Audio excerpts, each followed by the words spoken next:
I've had some people with health issues, like, that they're overweight and they're in the mirror saying, I'm fit. And it's like, that's incongruent, and it creates an incongruence. What we can say in the mirror is, I'm getting healthier, I'm getting fitter, I'm getting leaner, I'm getting better. If I say if a really big person says in the mirror, I'm getting better, it can actually go through their mind, well, you actually are getting better. You're looking in the mirror, talking to yourself, you're updating, you are actually getting better by doing that.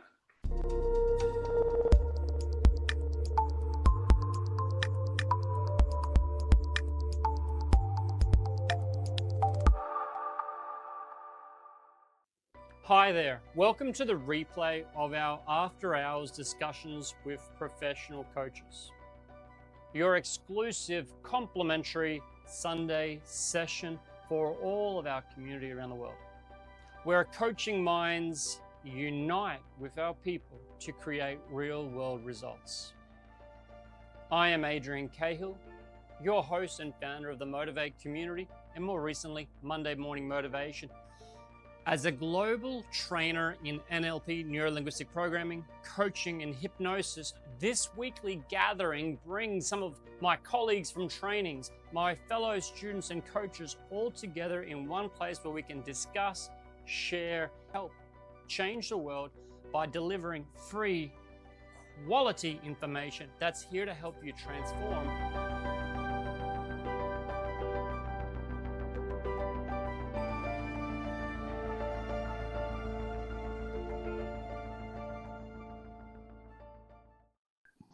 I had a bit of time this week considering one of the sources of a discomfort, a sensation in my body, which I label anxiety, perhaps rightly or not. I have a sensation, and it feels like it's a bit of about tech and using tech.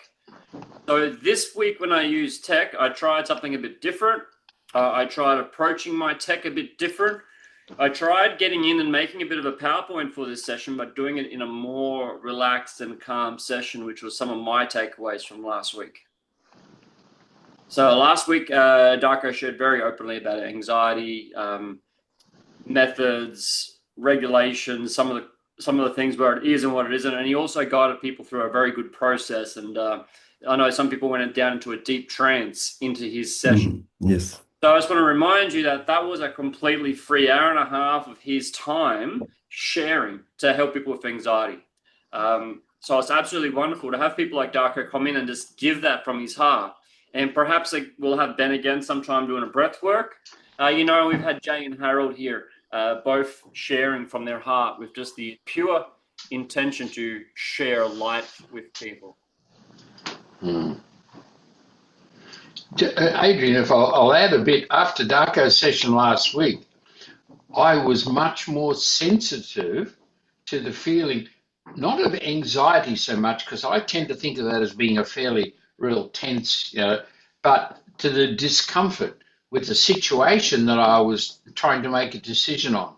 And so because I was sort of like, no, I'm not comfortable with that, I was able to analyze it, and I was able to make a decision which, if I had not done that, I would have regretted. I learned afterwards, I felt much more relieved because I'd made the decision based on the discomfort with the things I thought about in relation to the person I was going to be associating with.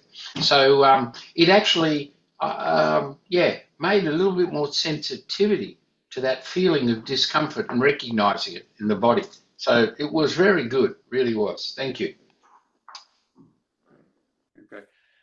And with that, when you do more of these sessions, and for anyone that hasn't found this already, a lot of the times when we work on ourselves more in whatever fashion, thanks, Scarlett, thanks for having your camera on. And it's funny, I was about to say white. I was about to talk about having a white shirt. When you do more yoga and meditation, it's kind of like having a white shirt. And apparently, I've read this somewhere, and I believe it, but the nurses and the doctors used to have white. And if you think about all the blood, and the white's like the worst thing, but when they wear white, they can see the specks. Oh, you know, and in a hospital, those specs can be a bad thing. So it's important that they see it and get rid of it. So why it was a pure kind of thing.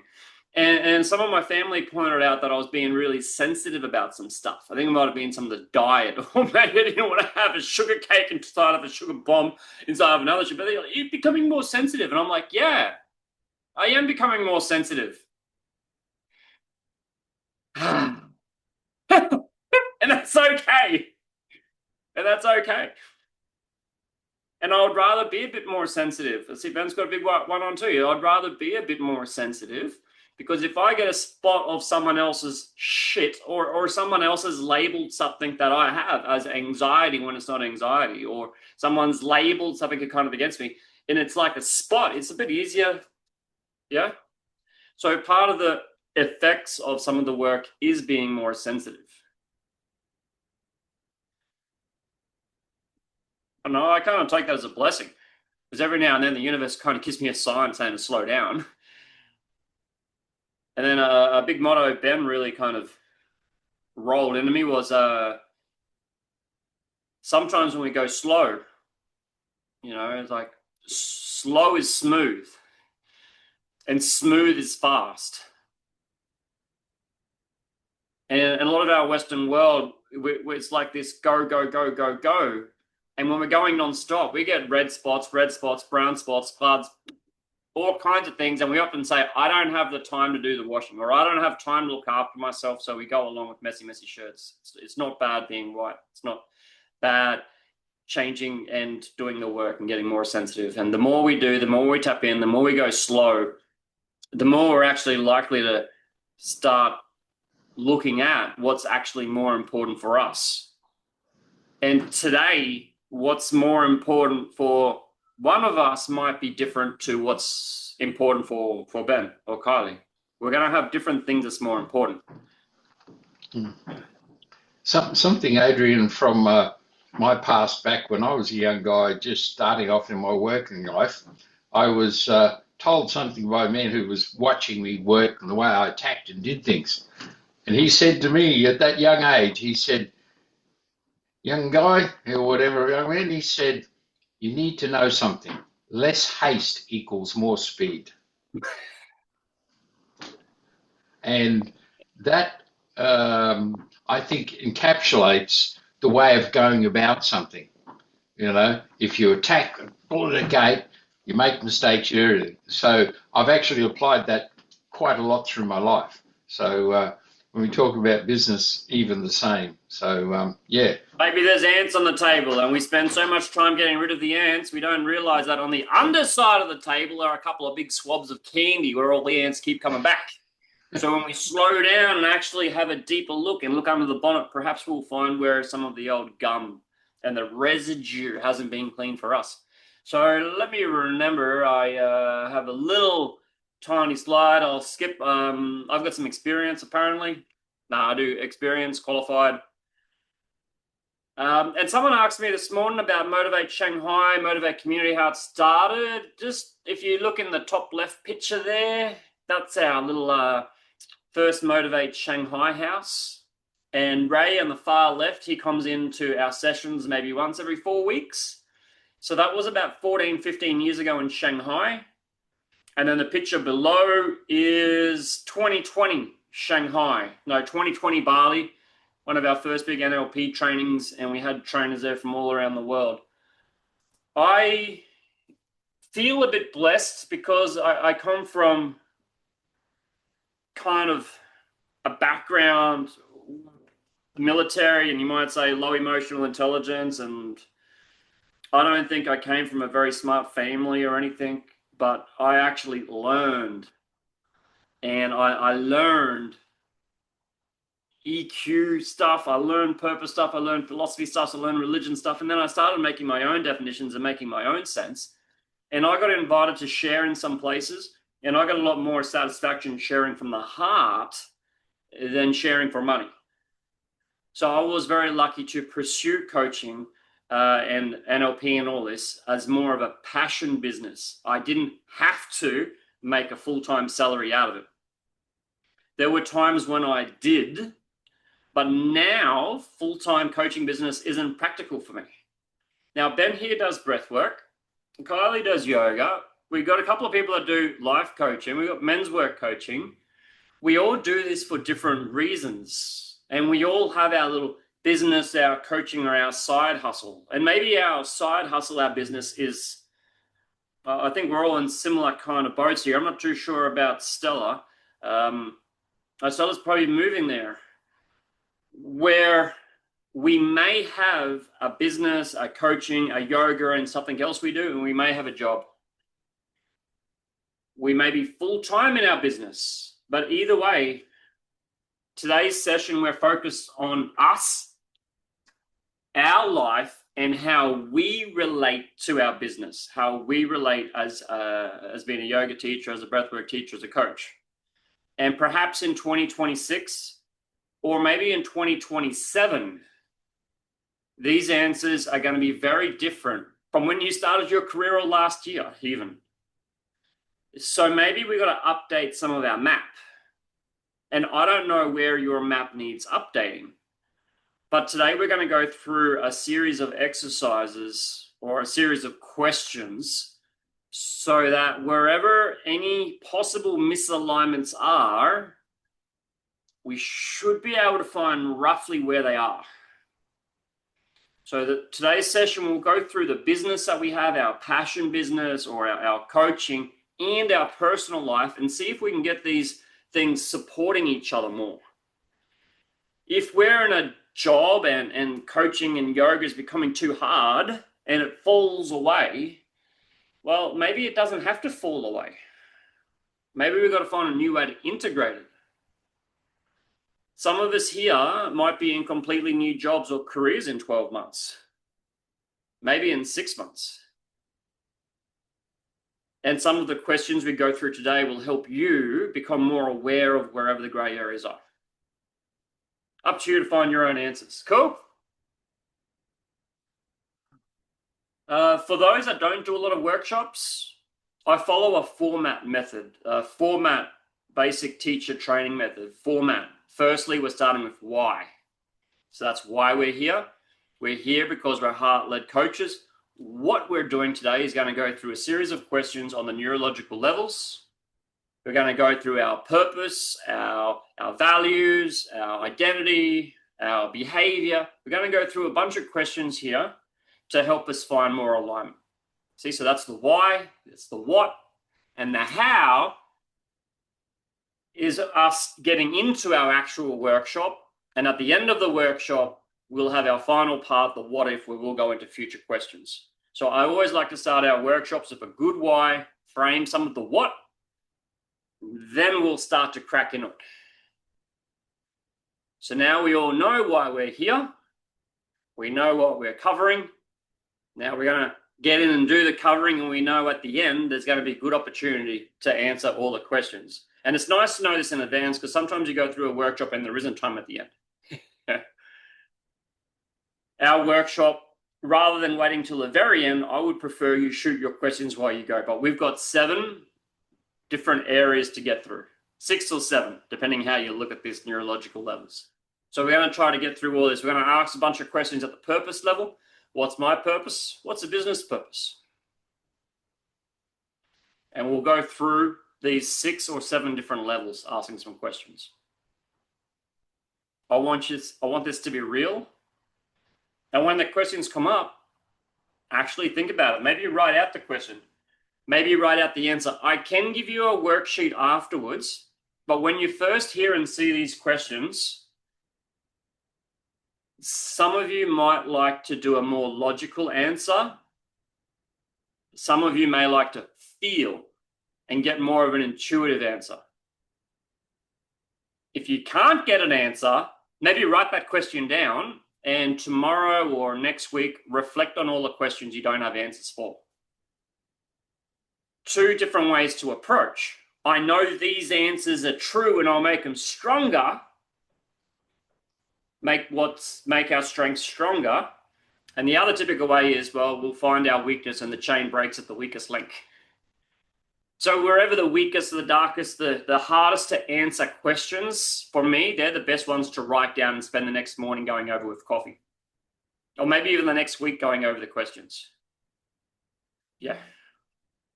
And would you like to ask any questions before we give you 1,000,000 of them?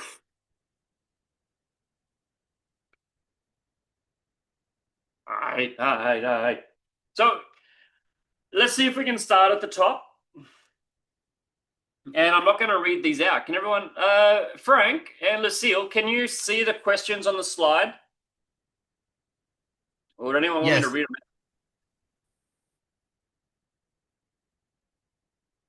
Sorry, say that again, Frank. You can see? Yeah, I can see the question. So what is your purpose? Ben and I was talking about this today, and I was considering, is my purpose in life more to back the underdog and help the disadvantaged people step up? Currently, I don't have job, so for me, no purpose. I just joined your lessons and polish my English. Thank you very much for provide this kind of English environment. Thank you, Frank. Perfect, right on cue. Could someone else answer that question? And not specifically to you, Frank, but what do you say to someone else that doesn't have it, they're not sure of their purpose? What do you say to someone else that's not sure of their purpose? Would you like to give them a purpose? Suggest a purpose for Frank or someone that doesn't have a purpose? Harold, you got one, man? Another purpose, know some professional guy and try to make friend and get some information and enjoy. Maybe that's your purpose. Making friends. Asking questions. Learning may be your purpose. Yes, correct. Learning might be your purpose. Yeah. I'm going to jump on nerdy.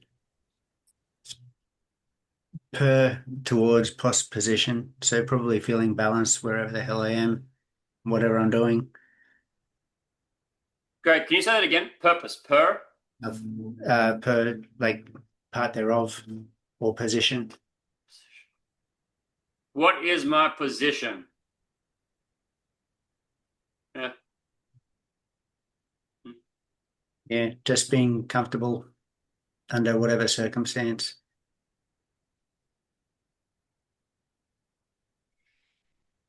I think sometimes that's my purpose, am I being too soft and taking an easy approach if I say the purpose is to have a lovely, fulfilling life? I think that's a pretty good way to live. All right. And following on, what's the purpose of your business?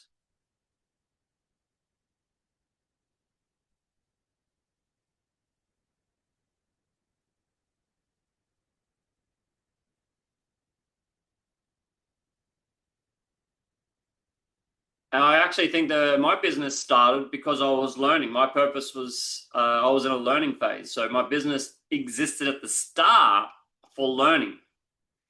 What's going to be the purpose of my business? And I'm going to look at motivate community for a moment. And hopefully Johnny is listening as well. But, what's the purpose of this motivate community for the years ahead?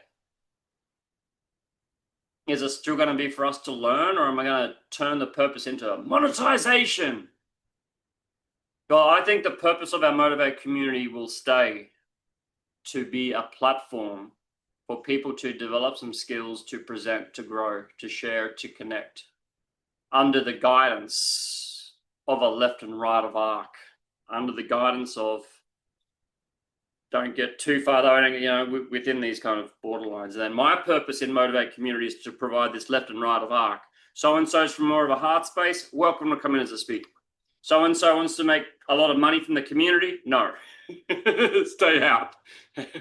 So-and-so wants to give free coaching to help them pass some kind of course, yeah, come in.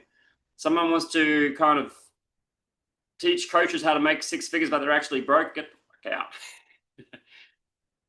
there's too many of those kind of, oh, teach to be rich in the communities, but they're getting rich in the, so we kind of keep them out of Motivate Community, and those that come in with lots of heart, we bring them in fully, yeah.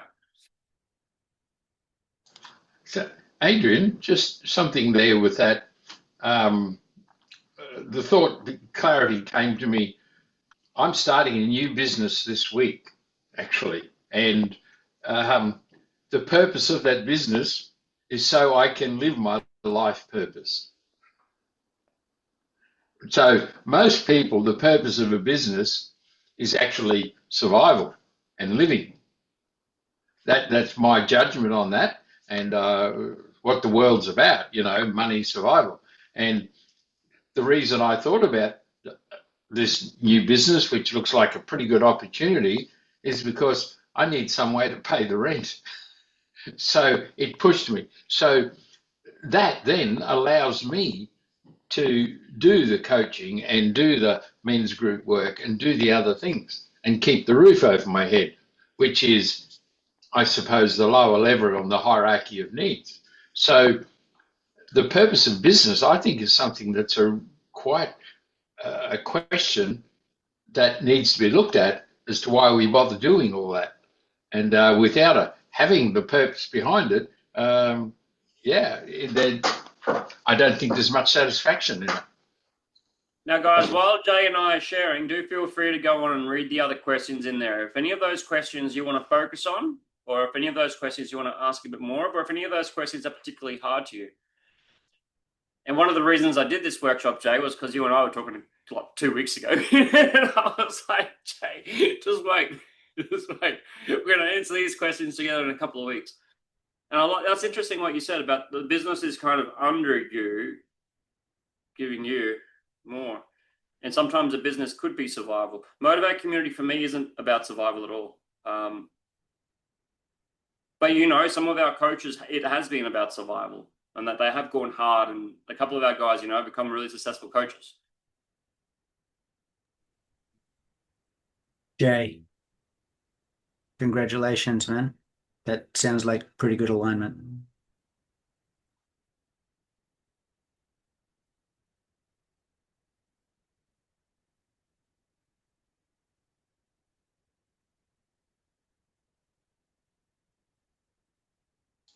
Actually, I'll add one bit more to that, Ben. It actually felt very comfortable once my mind started working out what's the details, how to go about this. It all just flowed. So the reality of having alignment, as you said, actually is what happened. It congruently came together as the best way for me to move forward with what I'm doing. And I was going to pull you up on comfort, but then you said flow, because comfort is stagnancy and flow is moving energy. So awesome, man. Well done. Thank you. Yeah, appreciate it. Energy flows. Our purpose can change, and there might be a purpose that is more solid, but everything is continually changing. And by the way, I added a question, at least one question on every slide directly related to money. So what do you think of that last question there? What becomes possible financially when my purpose is fully expressed? That's a very final question. Well,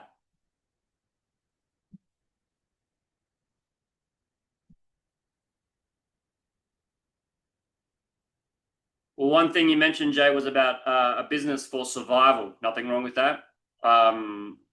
I've invested thousands of dollars becoming a coach or a yoga teacher. I'm trying to build a successful business.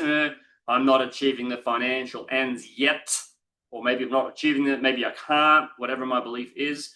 But then if I actually do make it and make decent cash as a yoga teacher or as a coach, what would that actually mean?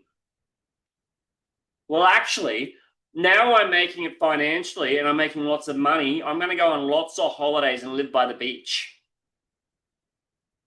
Right, you're not actually going to do yoga anymore? No. I mean, I'm going to be living by the beach now. I'll do yoga classes on the beach. Well, is that still financially viable to do yoga classes on the beach, What actually happens if you make it financially? Now, if I make more money, I want to, let's say I'm completely committed to my business. If I make more money, maybe I want to straight away focus on scaling and making a bigger impact. Or maybe I want to scale it in a financial monetization way. That's good to consider. And would anyone particularly, I'm not gonna suggest Kylie throws in an answer or anything here, but would anyone like to answer one or two of these questions for us and share anything? Harold! No.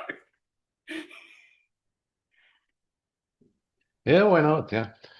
So what's the purpose of my business? My purpose of my business is to help other people to reach their goals. So help them to get new insights, just help them with their tasks, help them to reach their goals. So this also fulfills then my purpose, my personal purpose to grow, to learn. And while doing this, I can also earn money. So I think this goes hand in hand. When you said that hand in hand, yeah, would you mind? Is it like hand in hand, or is it like the business is under you, or is your business bigger than you, or hand in hand equal? Well, So, I would say the business Harold's is Harold's an expat who's been absolutely fun. He did NLP 20, 30 years ago over in Austria. And he did our NLP again 6 or 7 years ago in China. And now he's gone from being an expert in his work to becoming more of a full-time coach. So it's very interesting and great to see Harold coming in, and continually sharing his updates and watching his journey go. It's not always easy going from a well-paid, established security job to running your own practice. Yeah, thank you for introduction. And I think I'm still a little bit more on the consulting side where I help my customers. So, and when you ask the question, it's a little bit above, I would say. So helping first, helping the people, finding solutions for them, getting them new insights, and then the money path will follow. So that's my point now. Just wondering if there's a bit of a metaphoric thing there, maybe if the business is under me, it's a step. And if it's side by side, maybe it's like a support. If the business is above, maybe it's a step up. Maybe not. Well, it's a point of view. So I'm doing this what I like. So this makes me happy, fulfilled, and of course need to make money with it. So this is helping people, and by this getting some money to live, like Jay said, we also need money to live. And now I need to get it thriving. Yeah. Earning money in fulfilling ways for a fulfilling life. Sorry? Oh, Carly, you're going to say something? I guess my purpose was basically finding out who I really am, and that happened accidentally through yoga. So I want to teach people that way. So getting in through the body, out of the mind, and then I became more intuitive. Once you become intuitive, you can see what's holding you back. Became that type of coach. So now I want to expand from yoga to workshops where we're focused on a specific area of life, and then we do yoga. We come into that subconscious state and then bring in the intuition required so people can sort of see how they're sabotaging themselves and all that. I don't know if that makes sense, but that's what I was thinking. So it's like my journey, and what I've learned, I'm sharing it with everybody. Anyone else relate to that?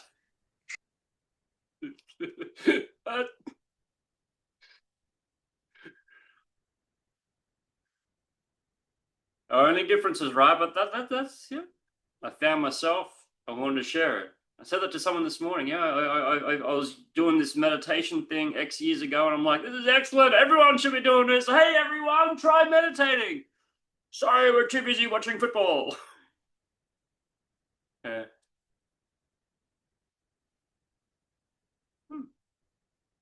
Hey, Kylie, I was actually just with Ben the other day. Ben, when Ian was mentioning yoga, Kylie was the teacher there. She does the Sunday sessions at Yoga Health.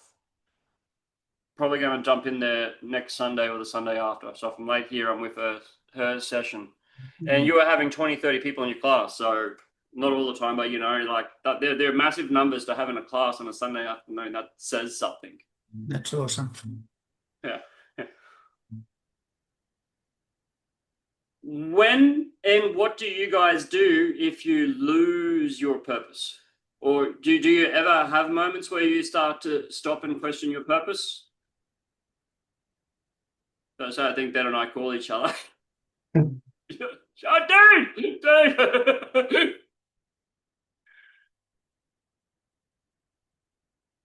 Okay, well, I wanted to just add something which Jay reminded me of. With this neurological levels, these are the levels that we're going through, 6 or 7. And I like to start up top with the purpose. I think our purpose is first. And a friend of mine's a really strong Christian and his purpose is spreading the gospel. Cool. Another friend of mine is Muslim, and he's spreading the Quran, the message from the Prophet Muhammad, and he really believes in it and it's true to him. Cool, great. It's really authentic and true to him. From there, we work all the way down, and at some point he's like, oh, I got to learn how to talk. I got to learn how to preach. I got to learn how to read. And at some point he's going to find himself actually doing the behavior, right? So I like to start with the big picture of the purpose. Why are we here on this planet? But some people may not like that. Some people do start at the bottom with the environment, but I like to work from the top down. What's our purpose here? Sometimes people come up with a purpose which is like a couple of words, like love, growth. So their purpose might be these kind of words, love and growth. Now you might see that their identity, who they are as a person, if it is love, they probably have, we say in English, they wear their, what do you say? They wear their heart on their sleeve. English idiom or English expression. Some people wear their heart on their sleeve. So these words like love could be a purpose perhaps, but the love can also be part, it is obviously a strong part of our identity, and it's a really high value. And then we have our beliefs about what makes it, and we have our capabilities to love, and we have our behavior of loving, which creates a whole loving environment. But creating a loving environment is not important if your purpose in life is to be an assassin, and your purpose in life is shooting people kind of thing, and your purpose in life is to take out the devil, and your purpose in life is shooting the devil. You're going to have a very different environment. So I like to start at the top, like, what is our actual purpose? What is calling true from our heart? And then allow that to flow on down and flow in to all the levels, which naturally happens. It's just by considering them as levels allows us to separate and then bring back together. So we separate all these little parts and we put it back together, and we put it back together knowing that our purpose, well, we've just been talking about our purpose. So we want to make sure that our environment, behaviors, capabilities, beliefs, values, and identity all line up with that purpose. And it won't all line up, because how do we walk? Left, right. Left, right. Yeah? But if we can go left and right and make our little waves shorter, then we're coming closer to the middle. Yeah? So the more alignment we find, more direct the path. But the path isn't direct. It's like a sine wave, as Ben would say, right? But if that sine wave is like this, it's a lot better than like, whoa. Yeah. And people can actually walk like that. But it's not very economical. When I walk left and right, it's just a little tiny left, right, very subtle and little. Yeah. And it's a lot more economical. Adrian, I've had a little bit of an ephany. What you've put up there, whenever you have them, guys, go like that. When you have a little epiphany, put out some fireworks or something. Could you go back to that last slide? What you've done here has been like a light bulb for me, because I'm thinking, no, hierarchy of needs, if we look at it the way we do, it's personal focused. It's about a person's development through to where they go to. Looking at what you've got here, this is the stages I have just used to create a business. Looking at what's the purpose of the business? What's the identity? Yeah, we needed an identity. What's the beliefs and values? What are we going to show the business intent, the way it's going to operate? The capabilities, what's needed? Oh, we need qualified people. What's the behavior we expect? Training the people out there as the front of the business. And what's the environment we're going to operate in? What a beautiful guide for actually how to run a business and what you've got to look and take care of. Yeah, whole new I'm business plan amazed. model. Hey, whole new business plan, and then you get a business plan that has a mission and a vision and objectives. It's like, Yeah, but this is actually such a beautiful guide. Wonderful. Well done. And with Maslow's hierarchy of human needs, it's like the top of the pyramid is like this kind of like fulfillment, but what's next? And that's what next is generally what's next above. If you look at a pyramid, it actually kind of crosses over at that point. And we could look at what's the purpose that's bigger than me.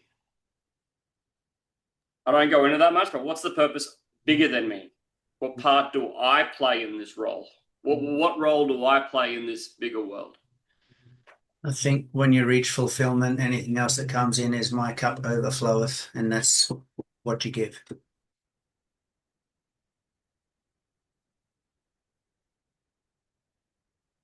You're giving from a place of being fulfilled. Giving from a place of being fulfilled versus giving from a place of scarcity. It's okay to charge for your services, but if we charge for our services and we're operating in scarcity, our service really is not going to be optimal. It might be good, but it won't be optimal. A more optimal service would be your provider is fulfilled and they are flowing over.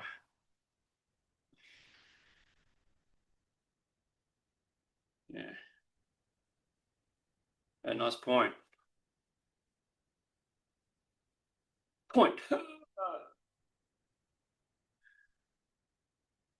One thing that always kind of gets me is that I think there's a bigger purpose than me.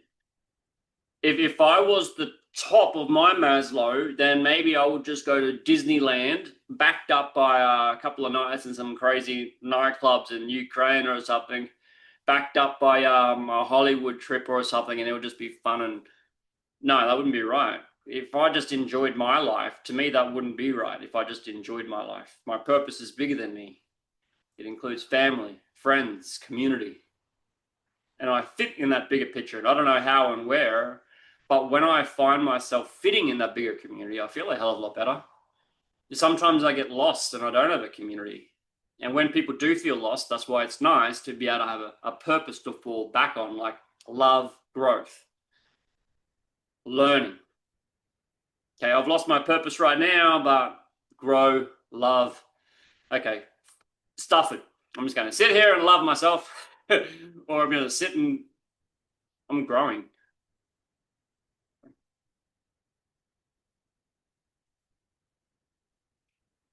Now, I'd like to ask you guys from 1 to 10, please write down your answer from 1 to 10, and no one else is going to see your answer from 1 to 10. How solid are you on your purpose?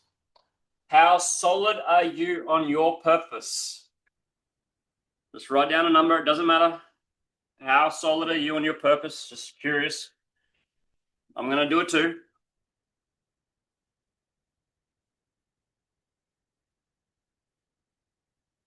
Yeah, that's cool. Cool. Everyone enjoy themselves so far?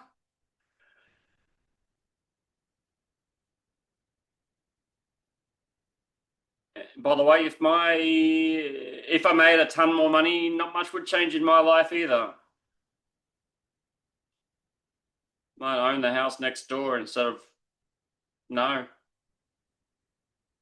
No, I don't think it would change that much. Let's say I would have a cleaner. I have a cleaner.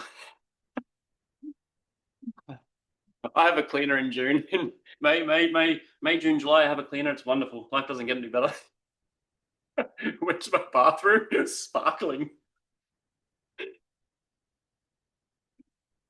Okay, now my identity. And this is one reason it's important to me, because my identity, I was at my house and I'm like, I got so much dirt. I got a beautiful new dog, change of scene. I got dog hair everywhere. My old identity was, I got to have a clean house. I love having a clean house. And I started to feel it's kind of, my old identity is not going to work because, okay, cleaner's coming in. I now identify as someone who may be fucking lazy. Maybe I'm rich and poshy. I don't know. But I got to have a cleaner in my house. Yep, I'm someone that has a cleaner. It's okay. Actually, it's kind of nice. It's kind of nice, and it's well worth it. Someone might identify, yeah, who am I becoming? Who are you becoming? I'm becoming more of a yogi. Yoga philosophy, and that gets me. It's like bang on with NLP. It's like that. Our yoga and NLP is like such a smooth combination. I'm still just not sure about taking all these asanas, you know. Exhale, touch your toes. Chest to thighs. So who am I becoming? I know who I'm becoming, and when I know who I'm becoming and know who I want to become, it becomes easier. And for me, part of being a successful coach, or a successful yogi, or a successful dad, means I'm actually good at being able to relax as well. I am someone who can get in and give it my best, review my work, and step out at the end and go, good job, Adrian. Next time, sharpen the axe a bit here and there, but good on you. I am a learner.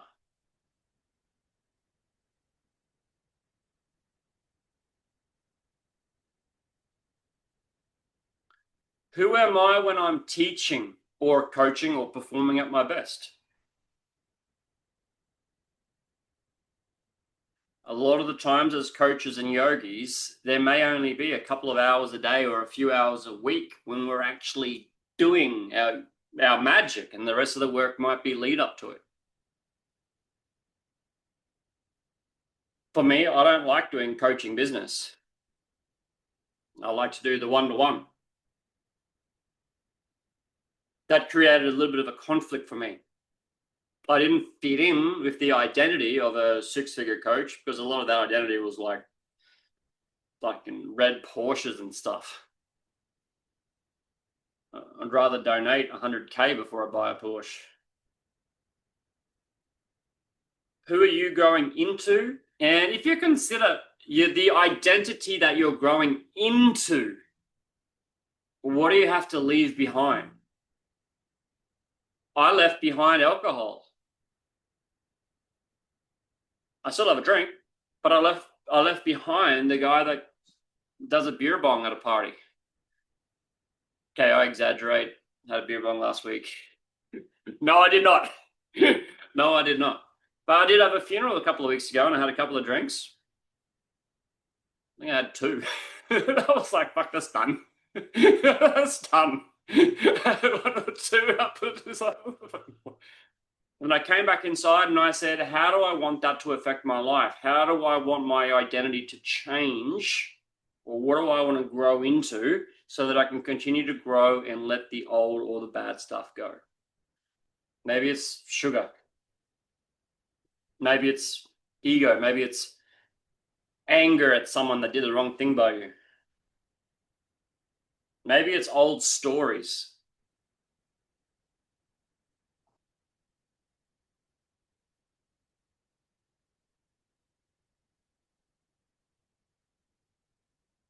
What do we have to leave behind? What do I want to be known for in my community?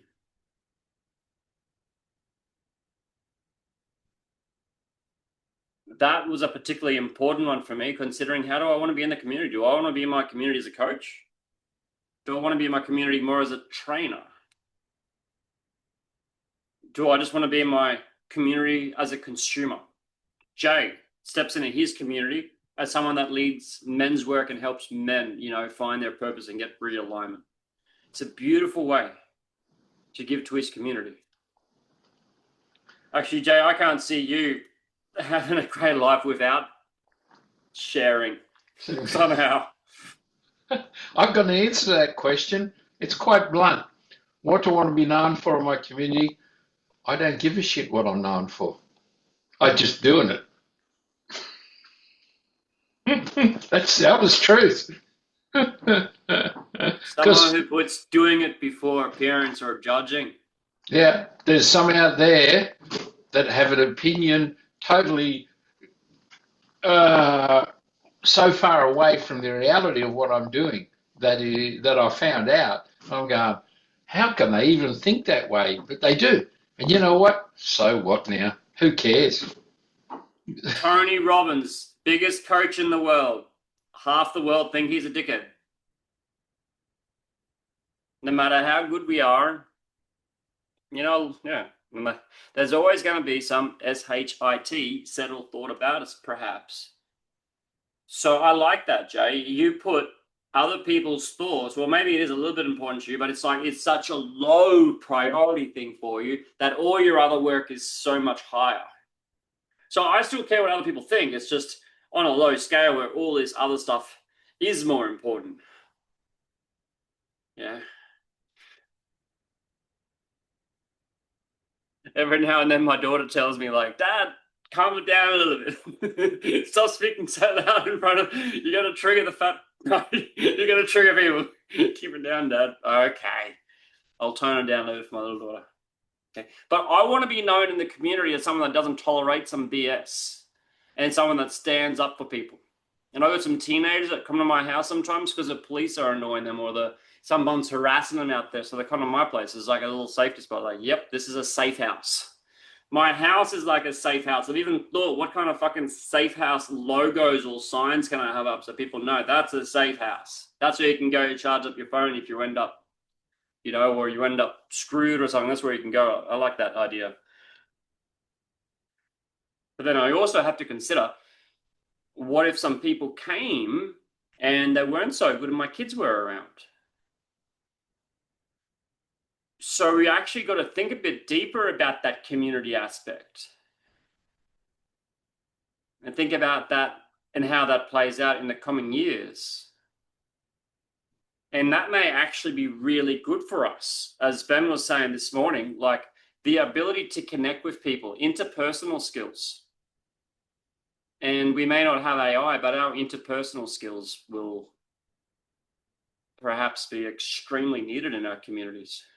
And maybe if some of our businesses aren't completely financially savvy now, I are really confident in all of us. If we continue progressing, we can get there. Yeah. Anything else you want to ask or consider about our identity? I do believe in this little activity where you come up against a wall. I am a coach. I am awesome. I am loving. I charge $300 a session.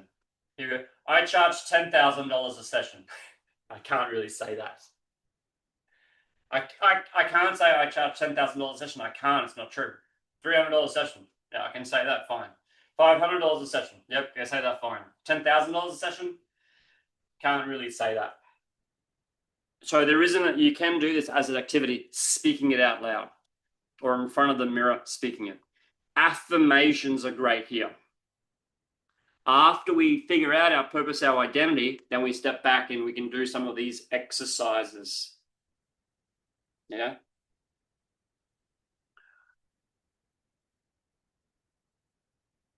Anything else I want to throw in here?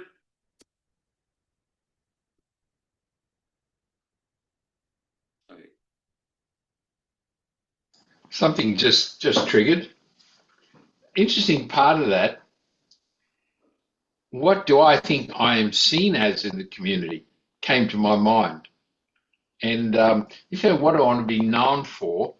But what am I seen as? And again, for me, I don't really worry too much, but it is a bit more important than what I'm known as. And I had something happen today again, which made me realise that when I'm seen in the community, I'm seen as someone who's approachable and people will ask for help. So that's an interesting question. Yes. How are you seen in the community? Which obviously takes us to the visual elements and perhaps possibly seeing it or seeing ourselves. Yeah. Or how am I heard in the community? I use the word here, how do I want to be known? Known is in the AD, auditory, digital. It doesn't necessarily, it's not limited to the visual or auditory sense. It's more in the AD sense. Yeah. Sometimes a slight tweak in the world. And I asked Ben before, because Ben may go through this list and tweak the words a little bit. Sometimes we just tweak the words a little bit too. But now, by the way, if you are doing affirmations in the mirror, like I'm a millionaire, it's like there's this beautiful picture of a rhinoceros, and the rhinoceros is running on a treadmill. So picture a rhinoceros running on a treadmill. And in front of the rhinoceros is a big picture of a unicorn. And there's a rhinoceros. I'm a unicorn. And it's running on a treadmill. I'm a unicorn. So I'm fucking not a unicorn. Just got to recognize that it's, yeah. So I'm just going to say it. I've had some people with health issues, like, that they're overweight and they're in the mirror saying, I'm fit. And it's like, that's incongruent, and it creates an incongruence. What we can say in the mirror is, I'm getting healthier. I'm getting fitter. I'm getting leaner. I'm getting better. If I say if a really big person says in the mirror, I'm getting better, it can actually go through their mind, well, you actually are getting better. You're looking in the mirror, talking to yourself, you're updated. You are actually getting better by doing that. And my mind goes, yeah, I'm getting better. So your affirmations has to send this message through that calms the system, doesn't make the system go, ooh. Yeah. And as we go through this, we need our nervous system to be like, yeah, I'm a rhinoceros. I'm not quite sure what this big horn does yet, but I'm a rhinoceros. I don't have to be a bloody, yeah? And then maybe sometime down the road, suddenly the rhinoceros ends up running and charging down a fire. And then, at the end of its life, the rhinoceros realizes that it's actually charging. It's got a completely different job to the unicorn. Our nervous system can make us brace. When we brace up too much, that's the time to look in and be open, perhaps. Don't try to be a unicorn. You are already unique. And you freaking are unique. One thing that makes you unique is your values. So I mentioned love, growth. These kind of words are our values. Now, love is not the word L-O-V. Love represents something. And what it represents for me may be different for somebody else. If you do say love, hate, well, whatever your words, they're yours. Our values are often seen as a hierarchy. The most important thing in my life is love, and money's a lot lower on the priority list. A good friend of mine will turn around and they go, oh, Adrian, money is your top priority, love's lower. Well, that doesn't matter. That's what they think. To me, love is family, connections.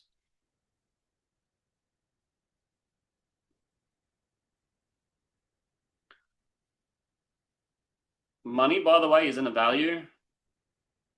But when I kind of think about money, perhaps it starts to trigger a real value like abundance or scarcity or fear.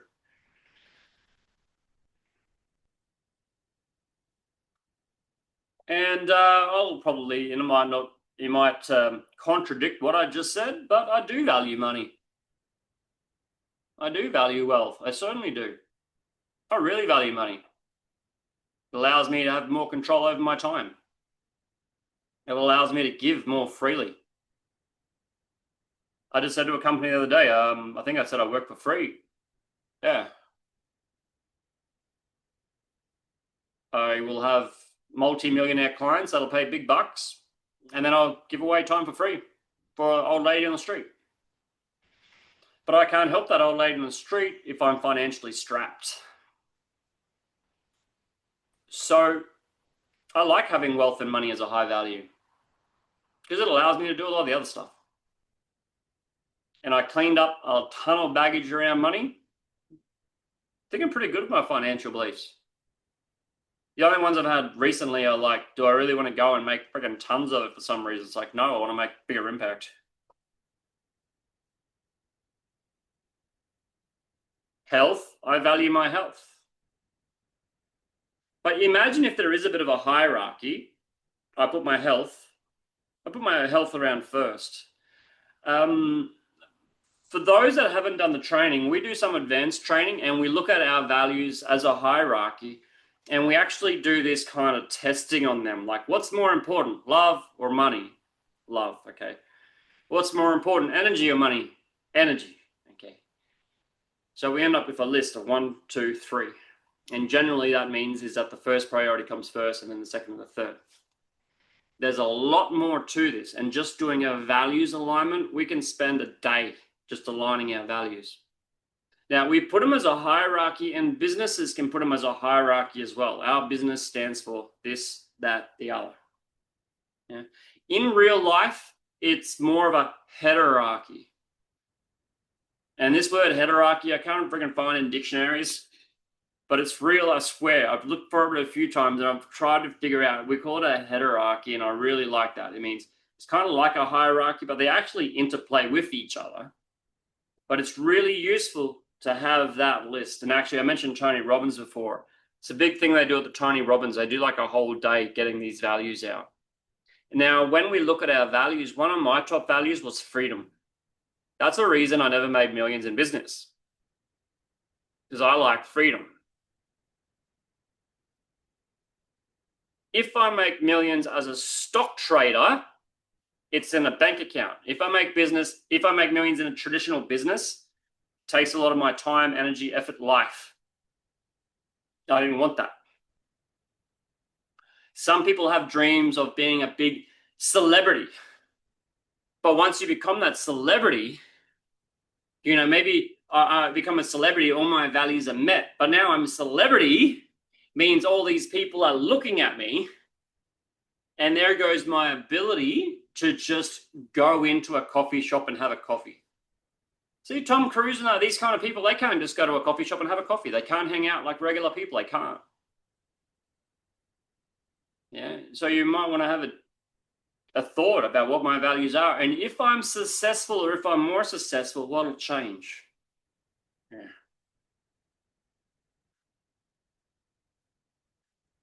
Each of our values, like love, have a set of beliefs around it. So wealth, health, love, growth, all these values have a whole pile of beliefs around it.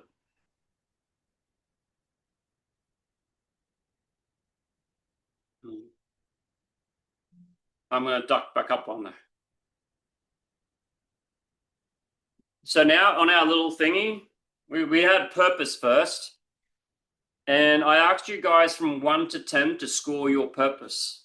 A 10 would mean like you're really on your purpose. You know your purpose. You know what it is. Maybe you are.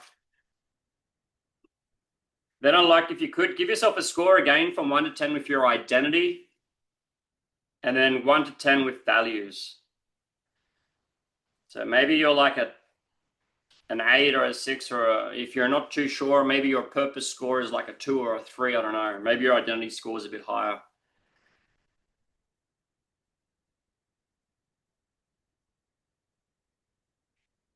It's really good if you can actually write out a list of your values and imagine a rough hierarchy. If you can do that, and if you can modify the values a little bit, streamline them, you'll be flying.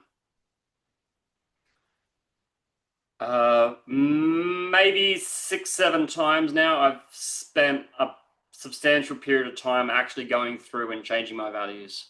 I'm a completely different person to what I was 2 years ago, 10 years ago, 15 years ago. Completely different. And fine-tuning the values. Remember we were doing that in Master Prac? There's so much value in that. By the way, Jay, you might want to see if you can jump down to Sydney sometime. There's Chris Collingwood's doing a Ericksonian hypnosis thing in Sydney in a month. I'll see if Tatiana will be there. Janine's probably leaving country, so she won't be there. We'll see. Okay, sorry, got my head. So I've got a score here for my purpose. I've got a score for my identity. And I've got a score for my values. I'm not really sure cognitively what my values in the hierarchy is, but knowing that I've done my values and had the alignment, I'm really confident in my values. I don't have a great logical answer, but my values I know on a embodiment level. Yeah. And I know that I mentioned to Ben, I think on Tuesday, I mentioned to Ben buying a car or a little business idea, and he came over today and there's a new car in the driveway. When I make decisions, I follow through quick. Not all of them. A lot of them make them through quick. And I can make the decisions quick because of values. I can spend, yeah. Okay, so purpose score, identity score, value score. Any of these questions you want to review later on tomorrow morning? Do you want to have a look at more of your values? If any questions you're unsure of, maybe check that out tomorrow. Right, we're going to beliefs. Got like 3 more sets of questions: beliefs, capabilities, behavior, environment. 4 more little sets.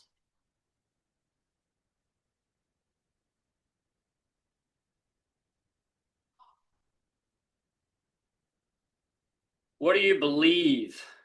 What do you believe about your business? What do you believe about money? What do you believe about success? So here, we might look at what are your top values. I mentioned love before. Maybe one of my past top values was success. Then comes a question, what does success mean to you? So if you look at what your values were, what do those values mean?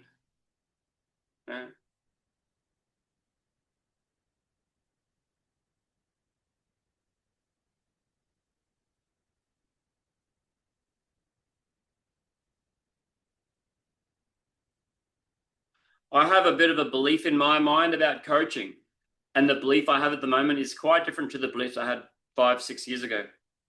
6, 7 years ago, I had dreams of my calendar being like 5 hours of coaching every day. It was like, yay! Yeah. Now I'm like, no. Yeah. Now I believe slightly different things.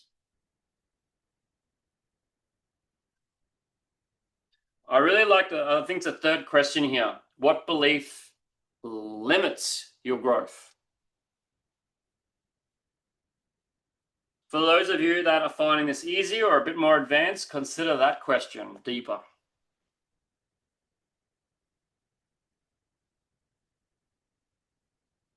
For those that are a bit more new, consider what beliefs support your growth. But for those that are advanced, what beliefs limit you?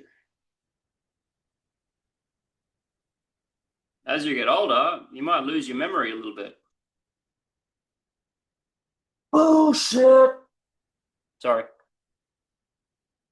As you get older, your eyesight naturally degenerates. Bullshit. As you get older and you stop reading physical books, your eyesight might deteriorate. What do you reckon, Darko? Saw your hand there, go for it, bro. If at any point you want to turn, just turn your mic off and go for it. We're a small group. Okay. Darko? I want to thank you for sharing. You know that beliefs are changing.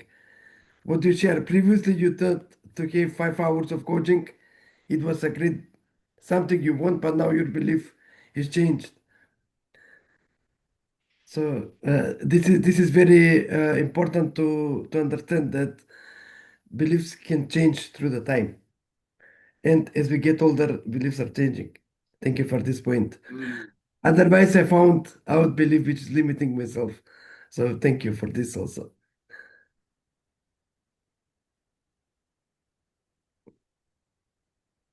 I heard something interesting last week when I saw a couple of past clients of mine, and I know a couple of them are absolutely killing it. Particularly the ones that have been working with me for a longer period of time. And I've got a couple of guys, we just do calls like once a month or once every 2 months we actually get on.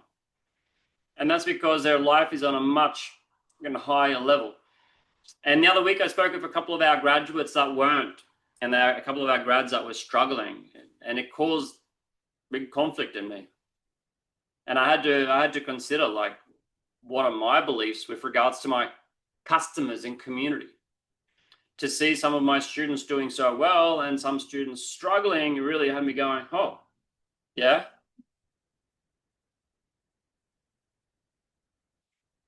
Really made me also think, why were some people continually sharpening the axe, and why some people had sharpened it and then let it get blunt? Okay, so are there any areas where you think you may have some beliefs standing in the way? Yes, for sure. Yes, for sure. Could I hear, would anyone like to share a couple of possible beliefs that may be standing in your way? Because there's a fair chance someone else may have it here. And maybe someone else may have a different solution or a suggestion. You don't want to share any limiting beliefs? I'm working on getting my eyesight back. Came back really fast.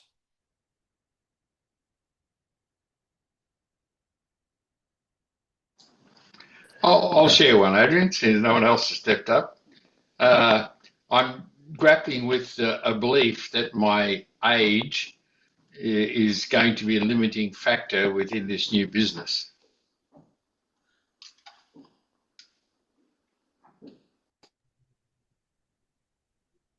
I remember thinking that when I was your age too, Jay.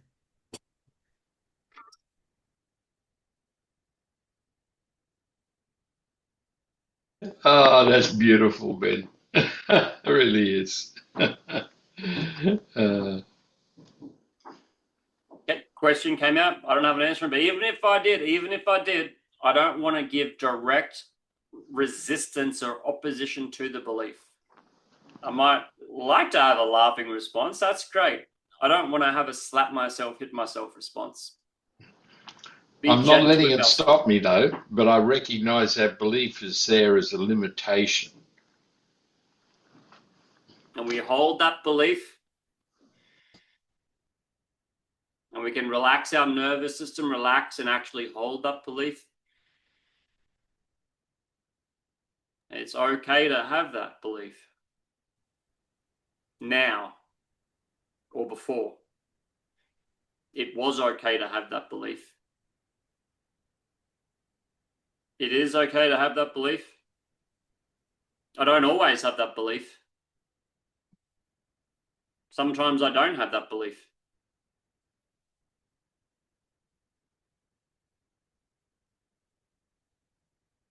Make peace with the belief, and then maybe we can, find a bit more freedom and flexibility with it. If we immediately start hitting ourselves or punishing ourselves for the belief, I'm not good at money. We get what they call, I think yogis or Buddhists often call it the second arrow. The first arrow, the reality, thunk, I'm getting older. Or thunk, I don't have, X, thunk. And the second arrow is the punishment we give ourselves after it. I just had a thought on that, Adrian. We are getting older, that's the arrow. What's the reframe of that? That came to me. I need to reframe that. I'm not sure what the reframe would be yet, but if we have a limiting belief, the way around it is to reframe it. Reframe, redirect, don't just like a freight train. We reframe, gently redirect energy around the obstacle kind of thing. I love this NLP stuff, and now when I talk to Ben more and see the yogis more, I'm seeing more of philosophy philosophical sides that actually roll with it. Like we work with our boundaries. We can only get this far today. That's okay. Be gentle with ourselves. Next week, get a bit further. But yeah, reframing is it. And remember, it can happen naturally just by being aware of it. So if we write down where all beliefs are limiting, but if we write down whatever belief we want to change, the very fact that we can write it down can change it. We write it down, we step out, we can look at it from a distance, like dissociate from that belief, gently reframe, bring it back in. I actually think as you get older, you have a lot more to offer. And I think as we get older, we want to make some accommodation for it. We want to make maybe a bit of preparation so we can keep giving and sharing, and that can keep coming out, and make sure we don't bottleneck or bottleneck others. And as your business starts and as you start rolling, Jay, you're aware of that, so you can preempt ways that you can get the maximum out of yourself. You want to throw something, Ben? Yeah. Think of it as like an age of permission or wisdom or authority. Like when we were younger, we always kind of looked up to those things we will gain it. You're there. Like it's you now. The age You're of wise old Al. Hoot, hoot.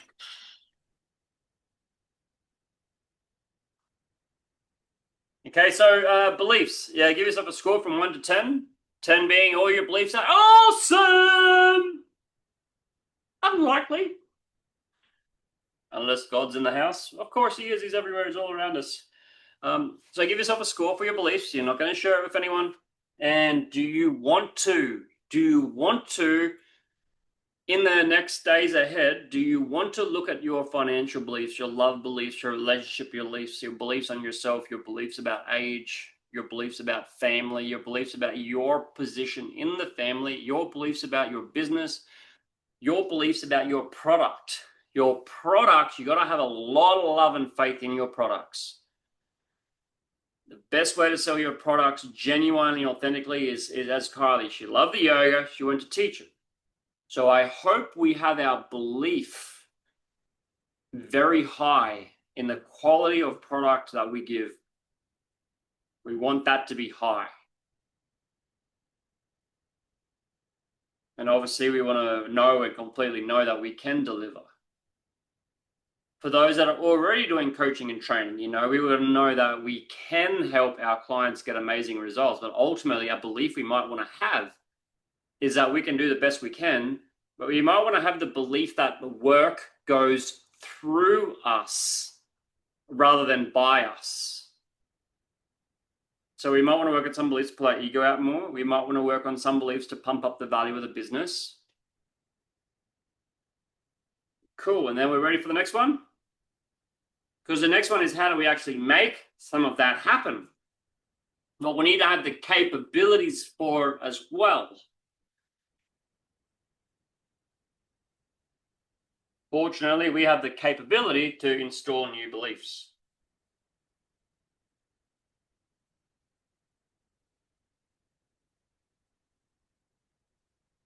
It's funny, straight up I scored myself. This is my lowest score. I just got my lowest score straight up for capabilities. I just got my lowest score right there.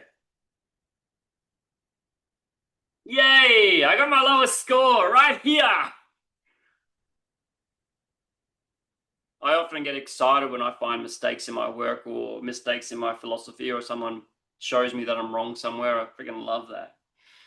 So I get excited when I find something. So for me, straight up, I got a 7.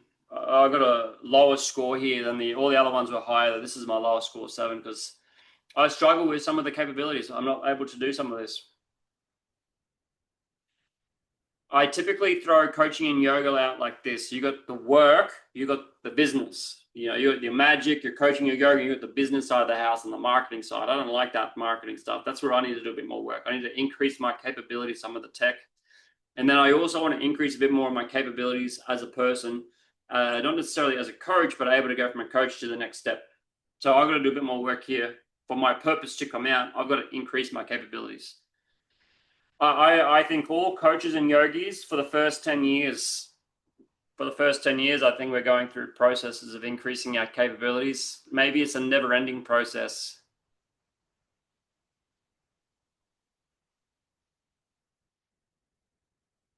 Someone want to add to that? Is it a never-ending process of continually adapting our... Kylie, you've got 10 plus years of yoga. Are you still developing your capabilities in the asanas, in the whole lot? In the whole lot, in the whole field. The last time I read an NLP kind of book wasn't direct NLP because I've read them all. It's some of the other people very close to it. And I read one of these books very, very closely tied to health and NLP. And the first chapter was about eyesight coming back. So I'm still developing my skills and capabilities of NLP. It's just now, it's not, as Ben pointed out, it's not NLP anymore. It includes NLP. And I like the tantric model of yoga. It includes everything. So I do believe that a lot of coach businesses, as Harold may have alluded to a bit earlier, a lot of coaching businesses, we're trying to increase our money in our business, but we may not have the skills yet. With coaching, also yoga, mindfulness. The AI threat, I don't believe, is as real to us. If we're coaching people like a business coach, helping people get a not-for-profit off the ground, if we're helping people start a business, then it's going to be a lot of advice giving. AI, great. AI coaching, great. If it's getting into the heart space, face-to-face, human to human, it's still going to long time. ChatGPT has a great way of analyzing my language, but it doesn't know if I'm having a pause for my kids or a pause because I'm hesitating inside. When I'm coaching face-to-face, boom, you're hesitating, or you're pausing. ChatGPT can't tell that, and that pause and that change of breath rate can't tell that on the keyboard yet. If ChatGPT has the ability to see our face, or like the AI visual tech, that might be enough. Just the Apple eye detection may be enough to totally blow us out of the water. Maybe facial recognition could blow us out of the water, potentially, boom, overnight. But the AI in the current state of these chat bots, yeah, we're still a long way ahead. That's my personal thought. Yes, I've been really impressed with AI, but, when Ben and I and our friends get together and we go a bit slow and we notice things, yeah, that's somatic intelligence. Can you guys please have a look at that one of those last questions? Where am I underskilled or over-reliant?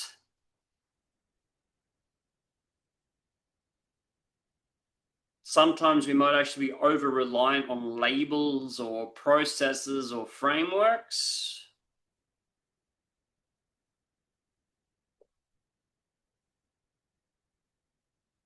I want to throw one or two out here. If you would like a bit more of the financial skills, if you would like a little bit more on that, making a bit more financially for yourself, I believe everyone should be able to make a trial balance and a cash flow statement. I think these are two essential financial capabilities that everyone needs. So those two financial things, trial balance and cash flow. Trial balance is a way to measure our capital. And in the trial balance, we write things like our bank accounts, how much money's in there, how much stuff we own, what do we own, all that kind of stuff. And our cash flow statement, which is all about a cash flow, expenses, revenue, how much money comes in, how much money comes out. If our cash flow is in surplus, we're growing. Most of our society, the cash flow is negative. Our governments are all negative cash flow. But that's great for governments because it creates scarcity for generations. But we, as everyone, I believe the most important thing I learned at school was the trial balance. And I remember coaching a guy, he owns mines, and he was a capital guy. And he was really, really capable at managing capital and accruing millions. But his wife was measuring cash flow. And they would bicker and fight sometimes because she's like, oh, I don't have enough money for the expenses. And he's like, I just had $1 million extra, babe. She's like, yeah, but I don't have the cash flow, you know. So really, if we measure both, measuring one is good. Measuring both is guaranteed. Because you can, yeah. So financial capabilities there, I love it. Make sure you can do a trial balance and a cash flow statement or something like that. Darko, you use them for your business before you were coaching, yeah? Did you use them when you were doing your business before? In many other businesses. I was trying over and over again. So, yes. And a lot of coaches and yogis, a lot of us don't run businesses. We have jobs, and then our coaching or yoga may actually be our first business. And I've got a heart-centered business, so why am I worried about a cash flow statement? Well, cash flow in a business, cash is the heart of your business. It's the blood, it's the energy. Well, most businesses. So it is important to have those financial capabilities. And really, they're not that hard to get. But then they will actually show us, the decline, the possibility.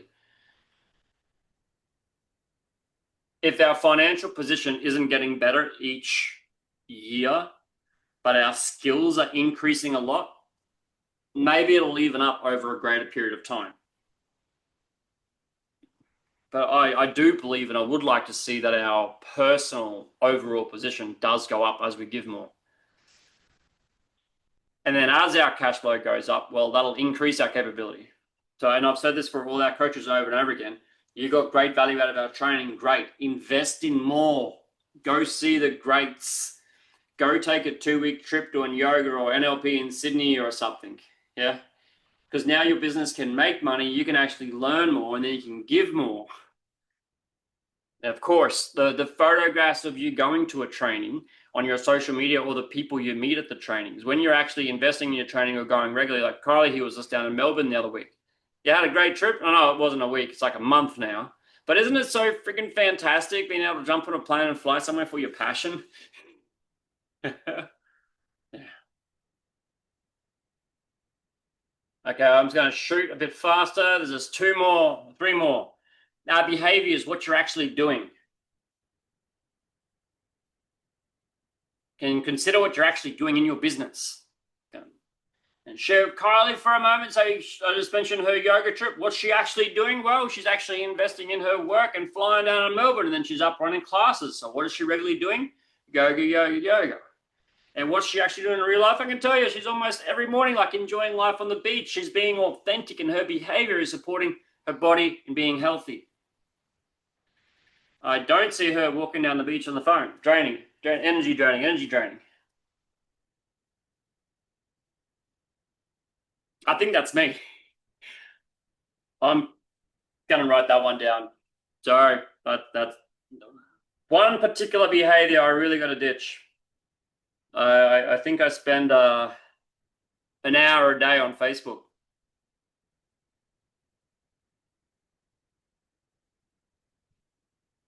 It's okay. I got to turn that down a little bit. I got to turn that down. I want to turn that down. Okay, so now I'm just making a solid note to myself about the behavior I want.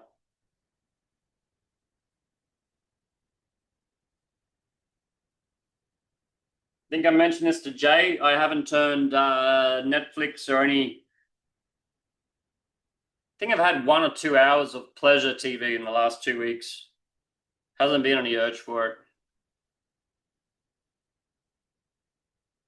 What actions drain you? And it's funny because picking up the phone and scrolling or doom scrolling, it often feels like it's going to pump me up. But then 10 seconds later, it just starts drowning me.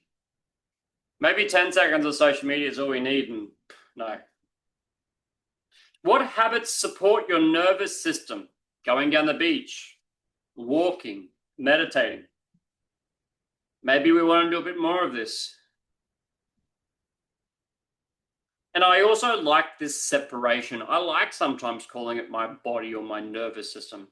I know the whole concept of oneness and it's all one and I'm going to split mind and body, but separating it is useful sometimes. So I've got to think, what actually helps my body relax deeply?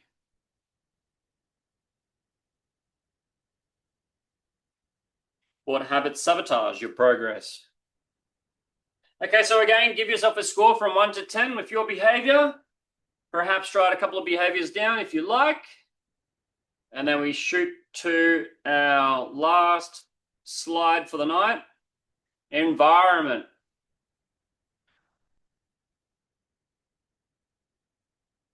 From all that we have spoken and considered, we're now going to get right in our feet and look around us right now. Look where you are. Look at your room. What in your room brings you joy and love? Do you have some things in your room that bring you joy or love or fulfillment or a sense of, yeah? So there's stuff in your environment that distracts you. For me, it was dirt and cleanliness. And I lived with someone who had a different pattern and he valued love and connection a lot more. And yeah, it was distracting and draining me. But this person I was living with for many years had this passion for life and love and connection. And my old brain was like, yeah, but this stuff is distracting me. It's hard for me to live. Fortunately, I didn't blame. Well, I did. I blamed and then 3 fingers pointed straight back. And I went, Adrian, you're in this environment. Do you want it to drain you? So sometimes the stuff in our environment or people may drain us, but then they may also be our best teachers. So do we want to remove and change our environment, or do we need to change the way we relate to those things so that they don't drain us? As Jay may say, reframe. A little reframe for me with the cleanliness was realizing that my friend had left that out because they had made like friggin' wonderful food and fed the whole house 2 hours beforehand. And I like that food, so I'm gonna friggin' do the dishes. Yeah. So what was distracting me actually led me to a lot of nice breakthroughs. Who in my life supports me? Who in my life supports this path? Who in the life supports us as a yogi, teacher, coach? What needs to shift around me to support more growth? What needs to shift to allow space? If you have a full schedule, it'll be hard to fit in extra clients. If you have a completely full life and you're trying to do more, you know, once the cup is full. And a final one, as I promised you, every slide a money question. What financial environment am I operating in? And it's a bit hard being abundant if that financial environment is tight. A friend of mine lives very cheaply, and they live very cheaply. They get around in a little cheap car, and they're totally happy with that. Little cheap car, getting around in a little cheap environment, and all the business and effort goes into their business and has a bigger result. Another friend of mine insists on the latest car, spend a fortune in their car, but they actually work out of their car and they live half of their life out of their car. So they have a really flashy car and a really shitty home. But as they pointed out, they work around town. So they have not a shitty home, but they have a home and they have a really expensive car. And in the back of the car is there's a home office in the back of the car. Yeah. I actually have a friend of mine, his home environment is, Mercedes Sprinter. And he works out of his Sprinter and just goes up and down the Australian coast, surfing and stuff. Working for a few hours on the beach from his Sprinter. And that's his lifestyle and his dream lifestyle now. It's taken him a while, but I've watched him create his dream lifestyle, the dream Sprinter. Only now the Sprinter's often parked in the airport It's parked in the airport. He flies somewhere, goes surfing over there, then he comes back. He sets up his whole environment to support him. This particular gentleman is a bit of a role model for me. This is John Naylor. I've introduced John Naylor to a couple of people that actually worked for him. And to this day, there's at least 3 people that work for John, and they're in different parts of the world working for him in his business. So he took a bit of a backseat in his business, and they took over and drove the business. He set up this whole thing, and like Jay said about the business, he set up the whole thing to support his lifestyle. Using this knowledge, he created the multi-millionaire lifestyle. He only got to about 2 or 3, but it was like, that's it, brother. I've got the millionaire lifestyle. He hears there's a big festival over in Germany, plans it. 3 days before the festival comes, he buys his ticket. He jumps on the plane. Everyone's like, oh my God, you're flying at the last minute to Germany again. Oh, you're so successful. It's like, yeah, but I live in a Mercedes Sprinter. I travel up and down the coast doing whatever I want, and I have wonderful staff. So he's made the dream life, and I've watched this man go over the last 15, 20 years from being sailing by himself, healing from a divorce, to completely becoming a new man, to hiring people, to having a team working for him, working internationally. And this whole time he's done it, he's helped a bunch of people and given so much from the heart. Yeah. Okay, just going to leave it there. Score, final score, environment,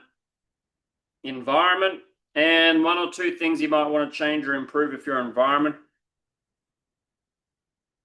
Boom! You made it here! Good on you. Make sure you click the subscribe button below and check out the playlist at the end. If you'd like to come along to our Sunday sessions where we host a live, free Q&A for our students and members, you're welcome. I'll see you there.